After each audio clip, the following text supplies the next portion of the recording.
নমস্কাৰ বন্ধু বান্ধৱীসকল, আৰু এটা নতুন ভিডিঅ'ৰ সৈতে আপোনালোক সকলোকে মোৰ জ্ঞান মন্দিৰ ইউটিউব চেনেললৈ স্বাগতম জনাইছোঁ। বন্ধু বান্ধৱীসকল, আজি আমি এই ভিডিঅ'টোত আলোচনা কৰিম 20টা গুৰুত্বপূৰ্ণ প্ৰশ্ন। যদি আপোনালোকে এই প্ৰশ্নবোৰৰ উত্তৰটো জানে তেন্তে ইয়াৰ উত্তৰটো কমেণ্ট কৰি জনাব। তেন্তে বলক ভিডিঅ'টো ষ্টাৰ্ট কৰোঁ। আজি আপোনালোকৰ প্ৰথম প্ৰশ্নটো হৈছে, কোনটো পাহাৰৰ শিখৰত কামাখ্যা মন্দিৰ অৱস্থিত? আপোনালোকৰ অপশ্যনসমূহ হৈছে অপশ্যন এ নীলাচল পাহাৰ, অপশ্যন বি সীতাচল পাহাৰ, অপশ্যন চি সন্ধাচল পাহাৰ, অপশ্যন ডি যোগিনী পাহাৰ।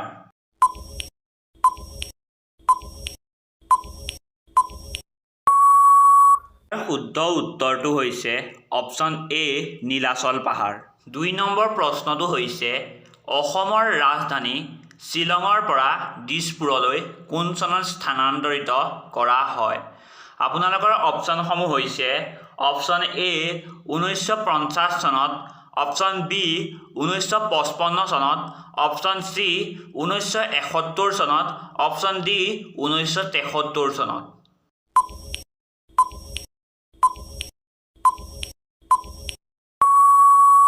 ইয়াৰ শুদ্ধ উত্তৰটো হৈছে অপশ্যন ডি 1973 চনত। 3 নম্বৰ প্ৰশ্নটো হৈছে, অসম সাহিত্য সভা কিমান চনত প্ৰতিষ্ঠা কৰা হৈছিল? আপোনালোকৰ অপশ্যনসমূহ হৈছে অপশ্যন এ 1902 চনত, অপশ্যন বি 1912 চনত, অপশ্যন চি 1917 চনত, অপশ্যন ডি 1921 চনত।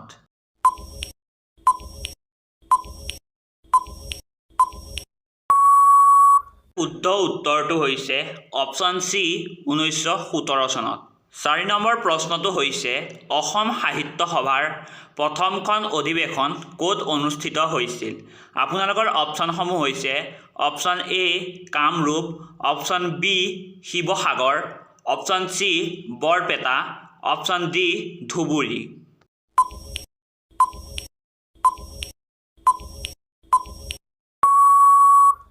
ইয়াৰ শুদ্ধ উত্তৰটো হৈছে অপশ্যন বি শিৱসাগৰ। 5 নম্বৰ প্ৰশ্নটো হৈছে, অসম সাহিত্য সভাৰ প্ৰথম সভাপতি কোন আছিল?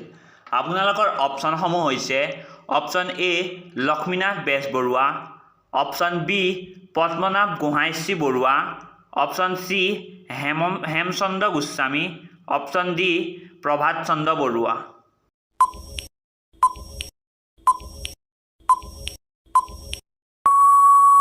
শুদ্ধ উত্তৰটো হৈছে অপশ্যন বি পদ্মনাভ গোহাঁই বৰুৱা। 6 নম্বৰ প্ৰশ্নটো হৈছে, বৰ্তমান অসমৰ ৰাষ্ট্ৰীয় উদ্যানৰ সংখ্যা কিমান? আপোনালোকৰ অপশ্যনসমূহ হৈছে অপশ্যন এ 3খন, অপশ্যন বি 4খন, অপশ্যন চি 5খন, অপশ্যন ডি 7খন।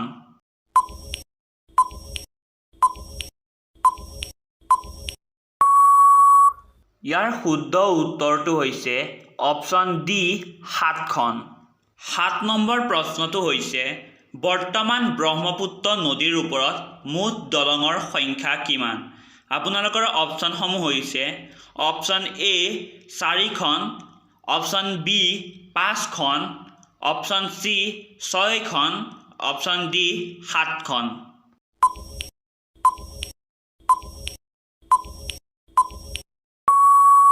শুদ্ধ উত্তৰটো হৈছে অপশ্যন চি 7খন। 8 নম্বৰ প্ৰশ্নটো হৈছে, অসমৰ প্ৰথম মুখ্যমন্ত্ৰী কোন আছিল? আপোনালোকৰ অপশ্যনসমূহ হৈছে option A Bishnuram Medhi, option B Tarunram Phukan, option C Gopinath Bordoloi, option D এটাও নহয়।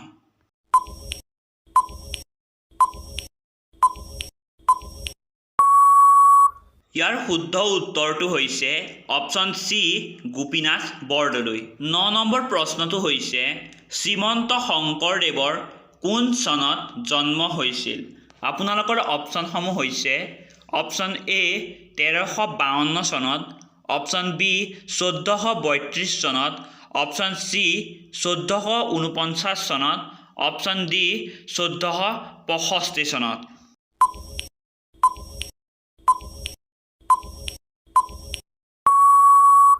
ইয়াৰ শুদ্ধ উত্তৰটো হৈছে অপশ্যন চি 1449 চনত। 10 নম্বৰ প্ৰশ্নটো হৈছে অভিৰুচি ক্ৰীড়া দিৱস কোন তাৰিখে পালন কৰা হয়? আপোনালোকৰ অপশ্যনসমূহ হৈছে অপশ্যন এ 13 জানুৱাৰী, অপশ্যন বি 12 আগষ্ট, অপশ্যন চি 3 ছেপ্টেম্বৰ, অপশ্যন ডি 30 আগষ্ট।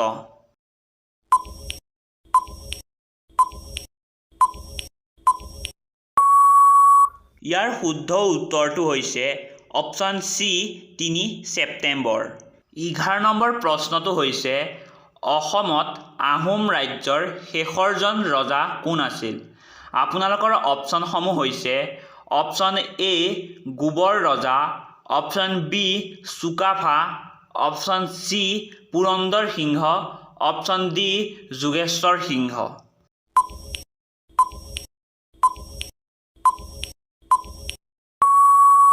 ইয়াৰ শুদ্ধ উত্তৰটো হৈছে অপশ্যন চি পুৰন্দৰ সিংহ। 12 নম্বৰ প্ৰশ্নটো হৈছে প্ৰথম অসমীয়া উপন্যাসখনৰ নাম কি? আপোনালোকৰ অপশ্যনসমূহ হৈছে অপশ্যন এ Miri Jiyori, option B Padum Kunwari, option C Bhanumati, option D জোনাক।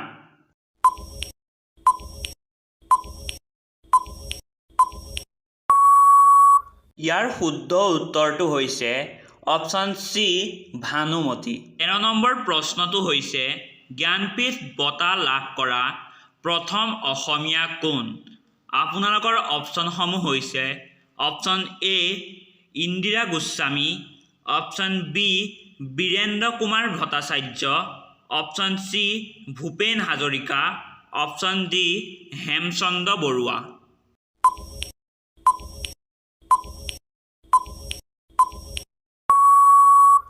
ইয়াৰ শুদ্ধ উত্তৰটো হৈছে অপশ্যন বি বীৰেন্দ্ৰ কুমাৰ ভট্টাচাৰ্য।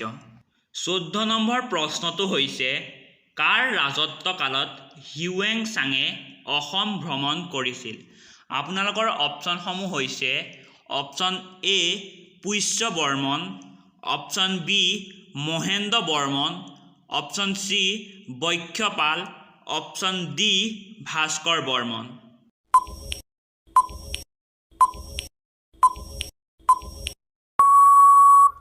ইয়াৰ শুদ্ধ উত্তৰটো হৈছে অপশ্যন ডি ভাস্কৰ বৰ্মন। 15 নম্বৰ প্ৰশ্নটো হৈছে শৰাইঘাটৰ যুদ্ধ কোন চনত আহোম আৰু মোগলৰ মাজত সংঘটিত হৈছিল? আপোনালোকৰ অপশ্যনসমূহ হৈছে অপশ্যন এ 1652 চনত, অপশ্যন বি 1667 চনত, অপশ্যন চি 1670 চনত, অপশ্যন ডি 1671 চনত।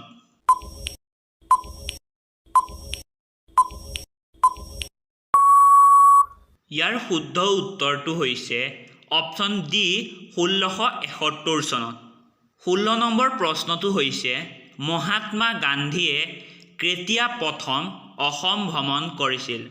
আপোনালোকৰ অপশ্যনসমূহ হৈছে অপশ্যন এ 1918 চনত, অপশ্যন বি 1919 চনত, অপশ্যন চি 1920 চনত, অপশ্যন ডি 1921 চনত।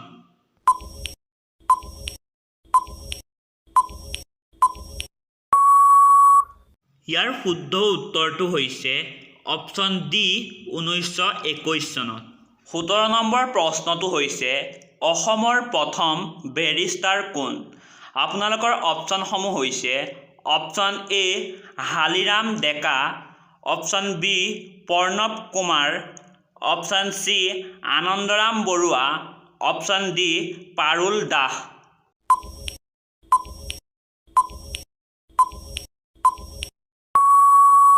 শুদ্ধ উত্তৰটো হৈছে অপশ্যন চি আনন্দৰাম বৰুৱা। 18 নম্বৰ প্ৰশ্নটো হৈছে কোনখন জিলাত গৰম পানী অভয়াৰণ্য অৱস্থিত? আপোনালোকৰ অপশ্যনসমূহ হৈছে option A Golaghat, option B Sivasagar, option C Karbi Anglong, option D Dibrugarh.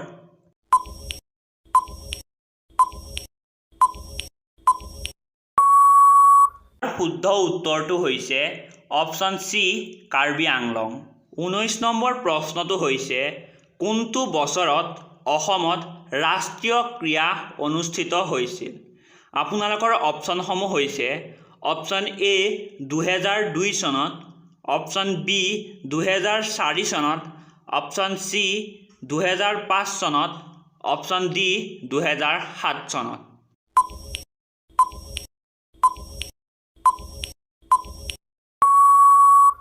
ইয়াৰ শুদ্ধ উত্তৰটো হৈছে অপশ্যন ডি 2007 চনত। 20 নম্বৰ প্ৰশ্নটো হৈছে কোন চনত গুৱাহাটীত চাহ নিলাম কেন্দ্ৰ স্থাপন কৰা হৈছিল? আপোনালোকৰ অপশ্যনসমূহ হৈছে অপশ্যন এ 1970 চনত, অপশ্যন বি 1972 চনত, অপশ্যন চি 1975 চনত, অপশ্যন ডি 1977 চনত।